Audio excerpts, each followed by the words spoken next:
हर घर में एक मुखिया होती है जिस पर घर की पूरी जिम्मेदारी होती है, लेकिन अगर उसे ही कुछ हो जाए तो ऐसे ही मुश्किल समय में उसके परिवार को सेफ्टी नेट प्रोवाइड कराने के लिए होते हैं अलग अलग तरह के बीमा प्लान। हर बीमा प्लान आता है प्रीमियम के साथ। प्रीमियम को ऐसे समझिए कि किसी भी बीमा प्लान को लेने के लिए आपको एक रकम देनी होती है। ये मंथली, क्वार्टरली, एनुअली या वन टाइम कैसे भी दी जा सकती है, depending upon terms and conditions. इसे ही प्रीमियम कहते हैं।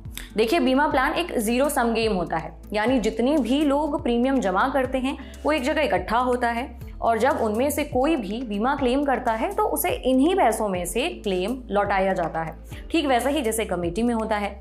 और आजकल इंश्योरेंस के जो प्रीमियम चल रहे हैं उसे गरीब आदमी तो नहीं अफोर्ड कर सकता है। और आयरनी देखिए कि जिस परिवार को सबसे ज़्यादा फाइनेंशियल सिक्योरिटी की ज़रूरत है या पड़ सकती है, उसकी पहुंच से ही इंश्योरेंस कोसों दूर ठहरा है। और इसे आयरनी का जवाब है पीएम सुरक्षा बीमा योजना, PMSBY। नमस्कार, मेरा नाम है उपासना और आप देखना शुरू कर चुके हैं माला माल डेली, जहां पर बात होती है सिर्फ आपके जेब, आपके पर्स, आपके वॉलेट की। Brought to you by Punjab National Bank, भरोसे का प्रतीक।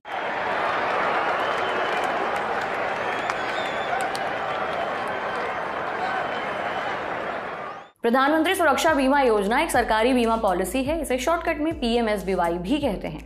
ये प्लान खरीदने के लिए 20 रुपए का सालाना प्रीमियम देना होता है। जी हाँ, सिर्फ 20 रुपए, और वो भी साल में सिर्फ एक बार। इसके बदले 2 लाख रुपए तक का बीमा कवरेज मिलता है। किसी घटना या दुर्घटना की स्थिति में बीमाकर्ता की मृत्यु हो जाती है या फिर वो विकलांग हो जाता है, तब बीमा की रकम को क्लेम कर सकते हैं। लेकिन ऐसा नहीं है कि छोटी मोटी खरोंच लग गई तो भी आपको पूरे के पूरे 2 लाख रुपए लौटा दिए जाएंगे। कितने डैमेज पर कितनी रकम मिलेगी, इस बारे में हम आगे और डिटेल से बताएंगे। लेकिन उससे पहले जान लेते हैं कि ये बीमा प्लान है किसके लिए, मतलब कौन लोग इस बीमा प्लान को खरीद सकते हैं और कौन नहीं। कोई भी भारतीय नागरिक जिसकी उम्र 18 से 70 साल है ये बीमा प्लान खरीद सकता है। और दूसरी शर्त है, आवेदक का पोस्ट ऑफिस या फिर बैंक में खाता होना जरूरी है। और अगर खाता नहीं भी है तो तुरंत खुलवा भी सकते हैं। इतना भी कोई भारी काम नहीं है, आजकल तो मिनटों में खाता खुल जाता है। इन 2 शर्तों को पूरा कर रहे हैं तो आप PMSBY के लिए एलिजिबल हैं। PMSBY में पॉलिसी की वैलिडिटी 1 जून से 31 मई तक है, मतलब पॉलिसी इतनी ही अवधि के लिए वैध रहेगी। इस अवधि के दौरान बीमाकर्ता को एक्सीडेंट के चलते कोई शारीरिक नुकसान पहुंचता है तो बीमा क्लेम कर सकते हैं। ध्यान रखिएगा, एक्सीडेंट से नुकसान होने की स्थिति में ही इस स्कीम का फायदा मिलेगा। अगर बीमारी वगैरह से शरीर को कोई नुकसान पहुंचा है तो इस इंश्योरेंस के दायरे में नहीं आएंगे। बेशक बीमा प्लान की अवधि जरूर 1 जून से 31 मई है, लेकिन इसे कभी भी खरीद सकते हैं। इससे आपके प्लान बेनिफिट पर कोई असर नहीं पड़ेगा। बस इतना ध्यान रखिएगा कि आप इसमें आने वाले 31 मई तक ही कवर रह पाएंगे। आने वाले साल के लिए आपको फिर से इस इंश्योरेंस को खरीदना पड़ेगा, या यूं कहें कि रिन्यू कराना होगा। और जैसा पहले भी बताया था, फिर से 20 रुपए का प्रीमियम चुकाना होगा। जैसा शुरू में हमने बताया था, प्लान लेने के लिए एक्टिव बैंक खाता होना जरूरी है। अगर आपके पास एक से ज्यादा बैंक खाते हैं और आपने सोचा कि सभी खाते से 20-20 रुपए देकर ढेर सारे बीमा प्लान ले लेते हैं, तो इस क्रिएटिविटी के लिए आपको 100 नंबर जरूर मिल सकते हैं, मगर पैसे नहीं। खाते जितने भी हों, पैसे सिर्फ एक ही खाते से एक्सेप्ट किए जाएंगे, क्योंकि सरकार के पास आपकी पूरी डिटेल होती है। उसे पता है कि प्रति अकाउंट होल्डर एक ही पॉलिसी इशू की जाएगी। प्रीमियम का पैसा 1 जून से पहले काट लिया जाता है। अगर शुरू में ऑटो डेबिट फैसिलिटी नहीं चुनी है तो बाद में कभी भी इस फैसिलिटी को एक्टिवेट करा सकते हैं। अगर अगली बार प्लान रीन्यू होने तक ऑटो डेबिट एक्टिवेट नहीं किया है तो खुद बैंक जाकर प्रीमियम जमा करना होगा। प्लान खरीदने के लिए आपको कुछ कागज पत्री वाला काम करना होगा। सबसे पहले तो PMSBY फॉर्म भरना होगा। फॉर्म तो आपको ऑनलाइन और ऑफलाइन दोनों जगह मिल जाएगा, लेकिन जमा ये ब्रांच में ही होगा। ऑनलाइन फॉर्म डाउनलोड करने के लिए आपको सबसे पहले ऑफिशियल साइट jansurakshha.gov.in पर जाना होगा। इसका लिंक हम आपको नीचे डिस्क्रिप्शन में भी दे देंगे। जैसे ही इस लिंक पर क्लिक करेंगे, इसके होम पेज पर आपको फॉर्म का ऑप्शन मिलेगा। उसे क्लिक करते ही आपके सामने 3 विकल्प खुलेंगे। पहला, प्रधानमंत्री जीवन ज्योति योजना, दूसरा है प्रधानमंत्री सुरक्षा बीमा योजना और तीसरा है अटल पेंशन योजना। इनमें से आपको प्रधानमंत्री सुरक्षा बीमा योजना के विकल्प पर क्लिक करना है। अब आपके सामने आएगा एप्लीकेशन फॉर्म का विकल्प।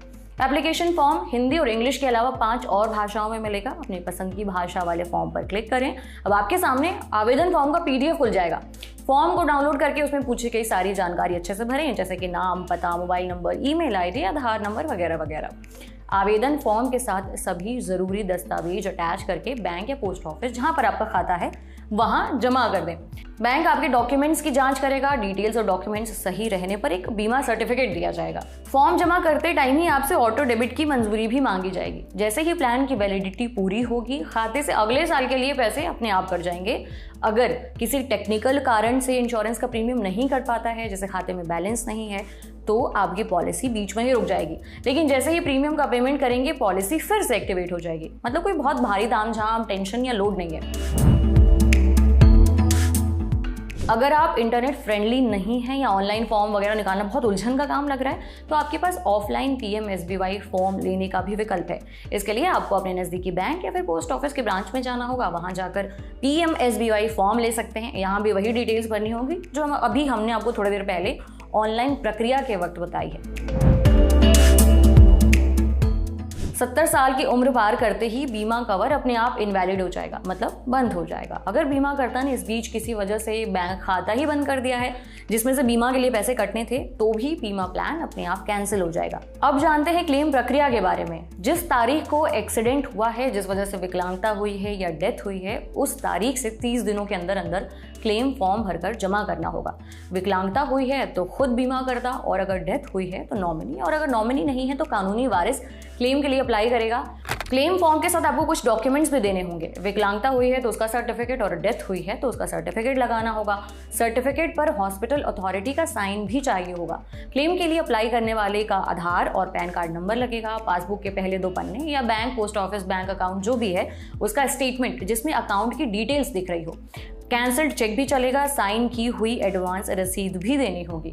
इन सभी डॉक्यूमेंट्स के साथ आप क्लेम फॉर्म भरकर दे देंगे तो 7 दिनों के अंदर उसे बीमा कंपनी के पास भेज दिया जाएगा। फॉर्म मिलने के 7 दिनों के अंदर अंदर बीमाकर्ता को खाते में पैसे मिल जाएंगे। आप चाहें तो अपने एप्लीकेशन का स्टेटस भी चेक कर सकते हैं। इस वेबसाइट का लिंक हम आपको डिस्क्रिप्शन में दे देंगे। स्टेटस चेक करने के लिए हादसे की तारीख, customer ID, policy number, claim number भरना होगा। सारी डिटेल्स आप जैसे ही भरेंगे आपको आपके एप्लीकेशन की स्टेटस दिख जाएगा। ये थी PM सुरक्षा बीमा योजना से जुड़ी सारी जानकारी। अगर इससे जुड़ा कोई आपके मन में डाउट रह गया है तो हमें कमेंट बॉक्स में बताएं, हम उसका जवाब देने की कोशिश करेंगे। बाकी वीडियो पसंद आया हो तो हमें कमेंट बॉक्स में जरूर बताएं, और अगले एपिसोड तक अपना ख्याल रखें। देखते रहिए ललन टॉप। शुक्रिया।